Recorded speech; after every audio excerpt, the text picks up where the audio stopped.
Olá, estudantes da terceira série do ensino médio. Nesse vídeo vamos falar sobre cone, especificamente sobre o volume e as aplicações que a gente pode falar sobre o cone. Você lembra o que é o sólido cone, nosso sólido de revolução? Você lembra como calcula o volume de um cone? E onde que a gente pode aplicar o conceito desse volume de cone? Algumas perguntas para a gente pensar e vamos agora rememorar para lembrar todos esses conceitos dessas perguntas. Então, o cone é mais um sólido de revolução. Por que a gente chama isso? Ele vai ter o formato base dele, que é um triângulo, né? Aonde nós vamos ter um eixo, né? Um eixo de rotação, e ele vai rotacionar, seja ele no sentido horário ou no sentido anti-horário. Ele fazendo o giro, ó, nessa terceira figura aqui está bem claro para nós, ele vai formar exatamente o nosso sólido de revolução, que é o nosso cone. O conjunto de todas essas linhas aqui, que a gente chama de geratriz, vai formar exatamente o que a gente chama da área lateral do nosso cone. E a base vai ser exatamente um círculo, né? Como é que a gente calcula a área de um círculo? πr ao quadrado. Tranquilo? Então aqui nós temos o raio, a geratriz que a gente falou, e no caso do cone reto aqui vai ser exatamente o nosso eixo e a nossa altura. Respondendo à segunda questão, como é que a gente calcula o volume dele? Volume, normalmente, disso dos sólidos, vai ser o quê? A área da base vezes a altura. Só que, como a gente já viu em vídeos anteriores, esse volume corresponde exatamente a 1/3, né? Ou seja, para a gente poder calcular aqui, o volume do cone vai ser 1/3 da área da base vezes a nossa altura. A área da base, a gente acabou de lembrar que a área da base é um círculo. Como é que a gente calcula a área de um círculo?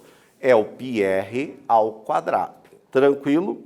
Então, portanto, a área da base, πr ao quadrado, vezes a altura, que nós chamamos a altura aqui de h. Portanto, o volume vai ser πr ao quadrado vezes a altura. Agora vem a terceira questão. Aonde que a gente pode aplicar esse conceito? Aqui eu trago para vocês um exemplo bem peculiar, que é a ampulheta. Acredito que quase todo mundo já viu uma ampulheta, seja ela fisicamente, né, ou em filmes, que era muito tradicional a gente ver. Mas a gente vê em alguns jogos, por exemplo, de tabuleiro, que tem uma ampulhetinha exatamente para marcar o tempo da resposta. A ampulheta foi elaborada por um monge francês chamado Lupin, que ele viveu lá no século VIII, e ele utilizou exatamente como marcador de tempo, muito interessante. Então a ampulheta é exatamente formada por 2 cones, normalmente em vidro, né? E daí obviamente tem um suporte, que esse suporte pode ser em madeira ou em metal, depende da construção dele. E o que consiste? Num dos lados do cone, ele é colocado areia. Até em cima? Não, né? Normalmente é uma parte desse cone de areia. E daí é colocado ali, você deixa sobre uma posição e quando você quer marcar o tempo, você vira ao contrário. E a areia vai passando de um cone para o outro, porque tem exatamente uma ligação entre os 2 cones e ali marca um intervalo de tempo.